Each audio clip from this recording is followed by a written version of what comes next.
Why don't you tell us about your business before we get started? What you do, what you're about. Awesome. So probably, I don't know, I spent most of my career, I've been in the field for about 20 years. Spent about 13 years out at Sunshine out in Maumee and primarily in the residential space. And honestly, it just wasn't cutting it as a newly married man with young kids. The hours of residential don't necessarily jive with what you're trying to do with your own life, your personal life. I was last stop at Sunshine. I was their director of their vocational program for the last year and a half. And when I was doing that, I learned a lot about that particular space.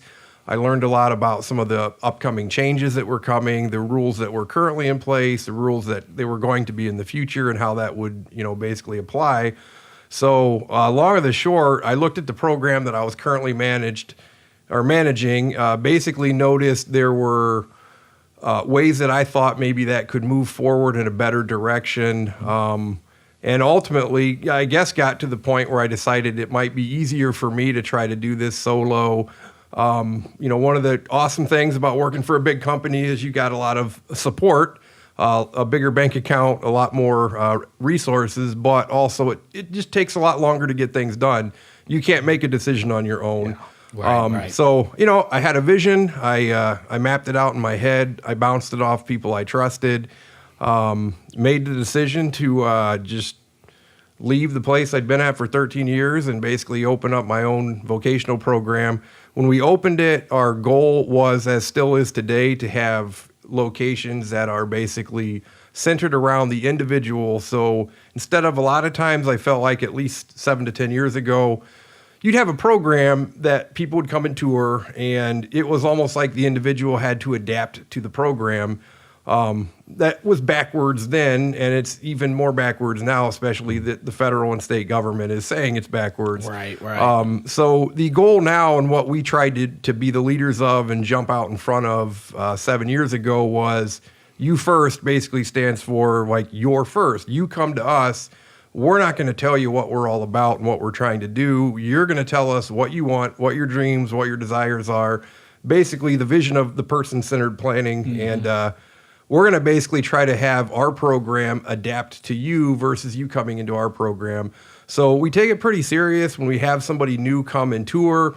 We tell them all the things that we currently do, but we let them know we want to hear what you want to do, because we're either going to be able to meet that need or we're not. And I'm not one to bullshit or say that we can do something when I know we can't. So a lot of times it's parents and individuals, they appreciate that honest, we're not going to work for you. We don't have the resources, but hey, this program over here would be great for your individual. So it's been pretty exciting. I think, we've definitely learned a little along the way, but overall, I think 7 years later, we're still basically doing the exact same thing that we've been doing since day one, which is meeting people, finding out what they want, and then trying to either adapt what we currently have to meet what they need, or if we don't have that, but we can do it, find out a way how to do it where we can, afford to do so. And if I could say, like, I've seen it firsthand. Like, I've had individuals, and I still have individuals that we service in residential, and others who go to your program, and they might go to other programs at the same time, but they're always saying, hey, we want to go to you first more. Can we go to you first more? And it's like, hey, John, can you? And it's like, oh, Tony, I'm stuck. Like, hey, we're, and that's, I think, one of the hardest things when you have a good program that you work is that you don't have space for everybody right away. Us greats have waiting lists, and it takes time to keep that same quality. So absolutely, I definitely take my hat off to you. Yeah. I think his operation, how he has things going, is phenomenal.